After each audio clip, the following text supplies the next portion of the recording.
Welcome back to my YouTube channel Online Chemistry.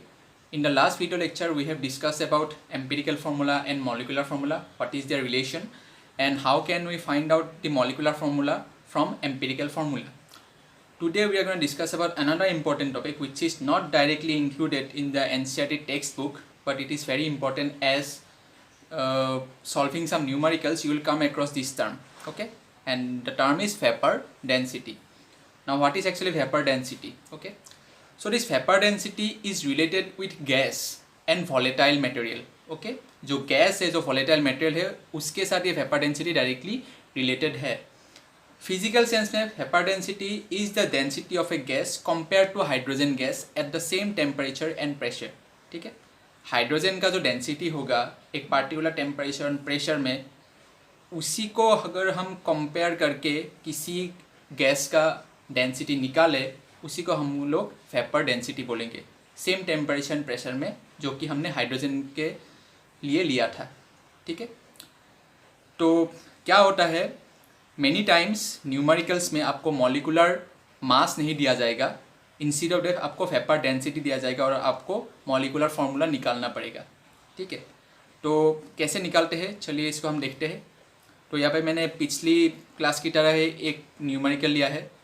अगर आप लोगों ने मेरा पिछला वीडियो जो कि एम्पिरिकल एंड मॉलिकुलर फार्मूला के ऊपर है उसको नहीं दिखा है, तो मैं डिस्क्रिप्शन बॉक्स में लिंक दे दूंगा, आप लोग ज़रूर देख लीजिएगा उसमें. तो यहाँ पे क्वेश्चन है, a compound of nitrogen and oxygen was found to contain 7:16 by mass of nitrogen and oxygen respectively. Calculate the molecular formula of the compound if vapour density is equal to 46. ठीक है, तो इस question में vapour density दिया गया है, molecular mass नहीं दिया गया है और आपको मॉलिकुलर फार्मूला निकालना है. तो सबसे पहले हमको मॉलिकुलर फार्मूला निकालने के लिए हमको एम्पिरिकल फार्मूला निकालना पड़ेगा, जो कि मैंने लास्ट वीडियो में दिखाया था.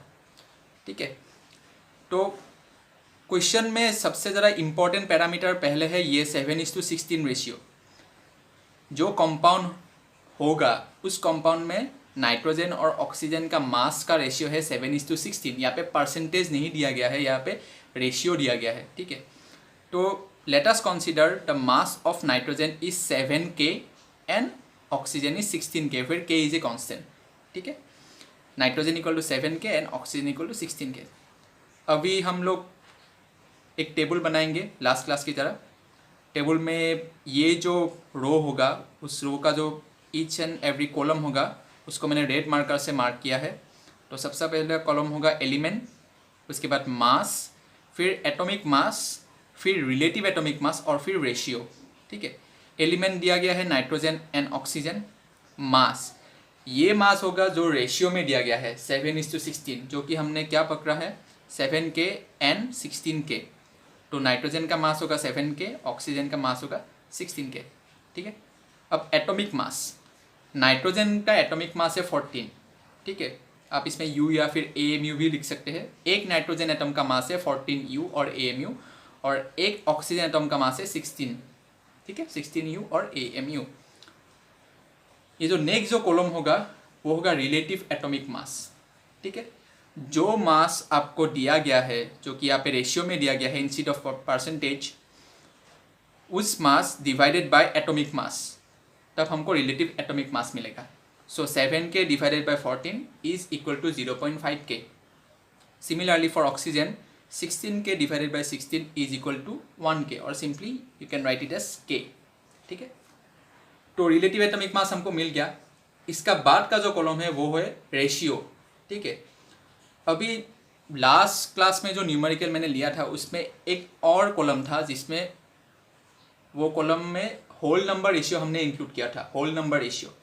तो क्या होता है, अगर जो ये रेशियो है, अगर रेशियो में हमको होल नंबर नहीं मिलता है तो हमको वो होल नंबर में कन्वर्ट करना पड़ेगा. इसलिए हमको एक और कॉलम चाहिए होता है अगर ये सिंपल रेशियो में हमको होल नंबर नहीं मिलता है, जो कि हमको नहीं मिला था लास्ट वीडियो लेक्चर का न्यूमेरिकल में, लेकिन यहाँ पे हमको मिल चुका है, इसलिए हमने यहाँ पे एक्स्ट्रा कॉलम नहीं बनाया है. ठीक है, तो रेशियो निकालने के लिए इन दोनों में से सबसे छोटा जो वैल्यू है वो है 0.5. ठीक है, तो 0.5 से ये दोनों को हमको इंडिविजुअली डिवाइड करना पड़ेगा. तो 0.5K divided by 0.5K is equal to 1. Similarly 1K और simply K divided by 0.5k is equal to 2, ये 2 होगा, ठीक है। और दोनों ही होल नंबर है, मतलब ये फ्रैक्शन नहीं है, ये प्योर होल नंबर है 1 और 2, ठीक है। तो therefore what is the empirical formula, nitrogen का रेशियो मिला है 1, ऑक्सीजन का रेशियो मिला है 2, therefore empirical formula will be N1O2, ठीक है। ये हमको एम्पिरिकल फॉर्मूला मिल गया, ओके। एम्पिरिकल फॉर्मूला मिल गया, इसका मतलब इससे हमको एम्पिरिकल फॉर्मूला का जो मास है वो भी मिल जाएगा। कितना होगा, नाइट्रोजन का एक एटम का मास है 14, ऑक्सीजन में यहाँ पे 2 है, एक ऑक्सीजन का मास है 16, एक ऑक्सीजन एटम का 2 का होगा 32, देयरफॉर 14 + 32 इज इक्वल टू 46, ठीक है। ये हो गया एम्पिरिकल फॉर्मूला का मास। अभी शायद आपको याद होगा लास्ट वीडियो लेक्चर में मैंने जो दिया था, मॉलिकुलर फार्मूला निकालने के लिए या फिर मॉलिकुलर फार्मूला मास और एम्पिरिकल फार्मूला मास का जो रिलेशन है वो रिलेशन एक n फैक्टर से रिलेट है, n factor. And what is this n factor, n equal to molecular mass divided by empirical formula mass, ठीक है। तो यहाँ पे हमको एम्पिरिकल फार्मूला मास मिल चुका है, वो है 46, ठीक है। लेकिन मॉलिकुलर मास हमको निकालना पड़ेगा, लेकिन मॉलिकुलर मास क्वेश्चन में दिया नहीं है। इंस्टीड ऑफ दैट हमको क्या दिया है, वेपर डेंसिटी। और ये वेपर डेंसिटी का मॉलिकुलर मास के साथ क्या रिलेशन है, vapour density is equal to molecular mass divided by 2। Therefore molecular mass कितना होगा, ये अगर 2 मैंने यहाँ पे ले लिया तो molecular mass of a gas is equal to 2 into vapour density, ठीक है, आसान है, okay. Therefore molecular mass 2 into vapour density, vapour density कितना दिया गया है 46, ठीक है। तो मॉलिकुलर मास कितना होगा 2 इंटू 46। अब यहाँ पे मैंने 2 इंटू 46 को मैंने मल्टीप्लाई करके नहीं निकाला है, क्योंकि न्यूमेरिकल करते समय हमको ये 46 और ये 46 को कैंसिल करने में आसानी होगा और हमको जो अल्टीमेट n का वैल्यू है वो हमको आसानी से मिल जाएगा। So therefore n equal to molecular mass divided by empirical mass. Molecular mass कितना है 2 into vapour density which is 2 into 46, और एम्पिरिकल मास कितना है 46, जो कि हमने थोड़ी देर पहले ही निकाला है। Therefore n factor equal to 2, okay. Therefore molecular formula कितना होगा, empirical formula into n factor.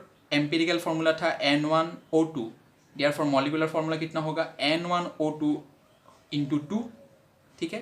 तो n हो जाएगा 2 और O हो जाएगा 4। देयरफॉर जो अल्टीमेट जो कंपाउंड है उसका मॉलिकुलर फॉर्मूला कितना होगा N2O4, और उसका सिंपलेस्ट जो रेशियो वाला फॉर्मूला है जिसको हम एम्पिरिकल फॉर्मूला बोलते हैं वो कितना होगा N1O2, ठीक है।